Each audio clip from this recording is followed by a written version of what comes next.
Nga ang among pagkabuhat, akong pagkabuhaton, ang tanan ngay sakop ning mga iglesia, lubag niya ko na sila sa mga pagampo.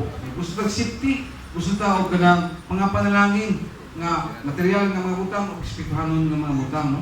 Katungdanan po sa ka makatawan sino nga mag-igampo ay ang usa-usa, no? Kung na mong galing na sa imong pagulingong panimalay, kung na kay time nila sa mga pagampo, ayaw po limti ang ato ang iglesia diha sa mga pagampo, kaya kinalang din siya mga pagampo sa buhay ng Diyos. Nga din, ang nagusto ka na ito, mahimong malikon o mahimong barug sa iya kaliwala sa daghang mga pagsulay sa kinabuhi. Manang kita karon, ingon nga nalagad o nagapadayon sa pangalagas ng buhay ng Diyos, dili din na undangon ang mga pagampo, no?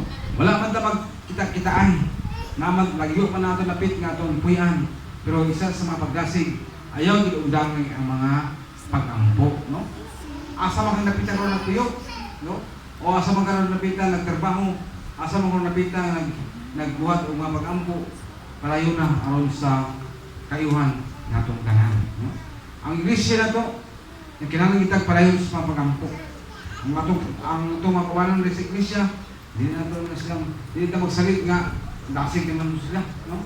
Di na doon kinahanglan sa iampo, kinahanglan kita nga mampo na nga isip usa ka paimutang ng nga haligi sa iglesia ato yung nalong sa mga pagampo ang itong mga kabanan sunod sa iglesia, no?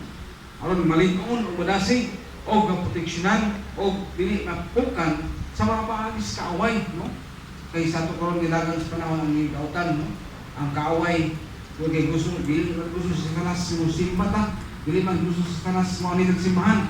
Ang gusto sa kanas kita niya nga naraka sa mga dapit sa komunidad nga lay naglingaw-lingaw ka, no? Kung ang matag Domingo kung man ang opisyal na itong panahon adlaw umudol ta sa Ginoo panahin ta niya na, no? Gos pa niya na napatay mga pagaymoon nga mga panahon nga maghiusan sa mga pagampo sa lain nga adlaw ato nga pa ang panahon nun tungod kay mo kana siya ang kalipay sa Dios sa iya makatawan mabuhat padayon sa mga bulaton nga may buhaton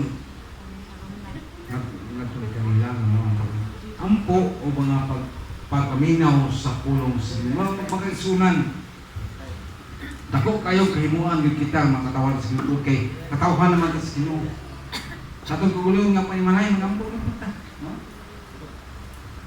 Siguro sa itong kagulong nga panimalay na may panahon din nga mabisi po ta, no? Kung magahitin ka panahon oras na makahimot ka o mapagampo sa itong buhay ng Diyos kaya niya na malikon ta o madasig ta o hatagang ta o giya sa itong bugtong manluwas ng mga hatag ka na itong proteksyon maghatag na itong mga panalangin ng espirituhanon na bausunan niya napagkita yung mga material na ihatag niya ng mga panalangin para pag pauswag po sa itong kinabuhi, no? Mabita na sa kapagulingon makaigsunan na yung mga pagkasig niya yung nga ngayon itong pagkabato musulot kita sa sugo sa Ginoo aron nga kung siya itong pakayon sa Ginoo ihatag niya kanya panalaningan pagkita niya, no? Yung nga sa kapagulingon nga nagkano na yung mga tao ng pinanaginan gawa ng alagad sa Ginoo pero sa mga Kristohanon nga nangalagad sa Ginoo nga nagbuhat sa butong sa Ginoo yun lang siya maangkon nga panalangin nga wala po din siya maangkon sa uban nga wala nangalagad sa Ginoo kung puno man sila o mga panalangin sa mga material ng mga butangan ng butana o doon na pa yung mga butang na dili nila maangkon